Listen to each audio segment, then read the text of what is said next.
Good evening, everybody. It's Kristy from Okketoh. So tonight I'm going to do a banana nut bread chaffle. And this is how I'm going to do it. I have a half an ounce of cream cheese that I put in a metal bowl. And when I preheated my Dash waffle maker, I set the bowl on top and let it melt my cream cheese. I have one large brown egg I brought to room temperature and went ahead and whisked.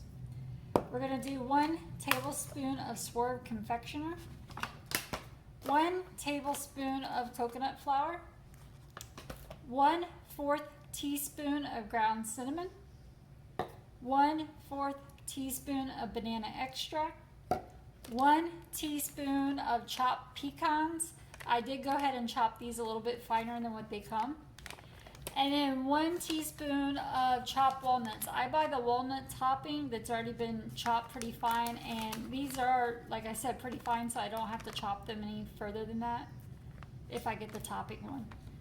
So what I did was I took my banana extract, the 1/4 teaspoon, and I drizzled it on top of my coconut flour. About 5 minutes ago, I let that soak in, and my coconut flour is going to be the carrier for the extract. If I put the extract directly into my egg mixture, it changes everything completely for me. And I've done this a couple times, so this is what works best for me.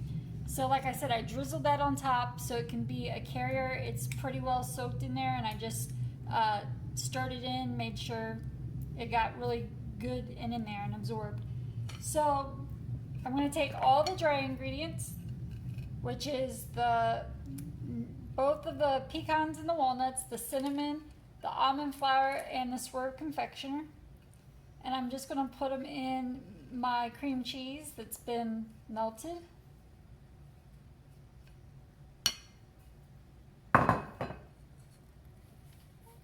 I'm going to stir that in there, get it really good and incorporated before I add in the egg.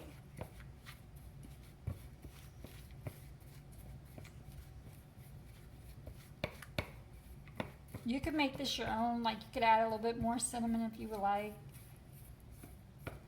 My daughter likes Starbucks banana nut bread, and it has both the pecans and the walnuts in it. That's why I am doing both of those in this. So that's what it looks like so far. I'm going to go ahead and add in our egg.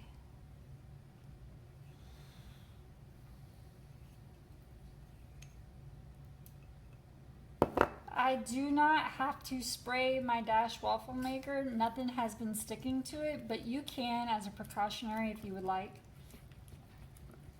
It wouldn't hurt anything. Just want to get this really incorporated pretty good.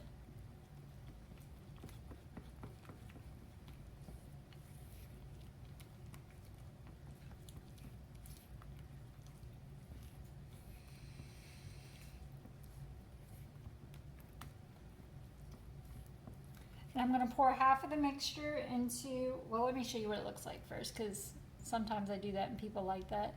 So that's what it looks like. I'm going to pour half of it into the Dash. It has been preheated.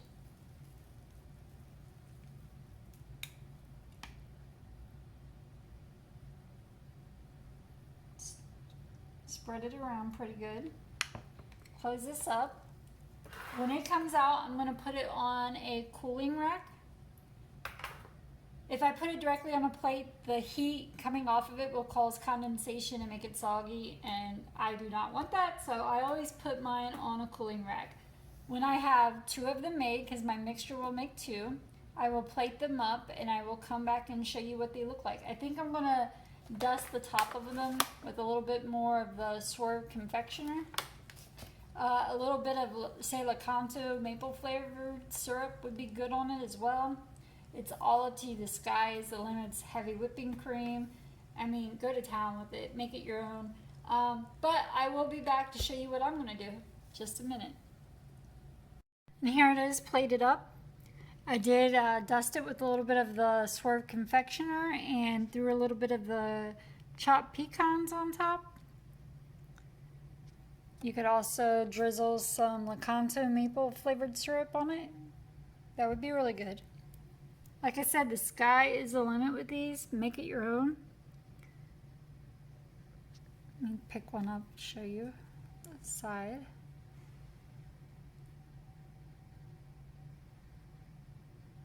So, my daughter actually really enjoyed it.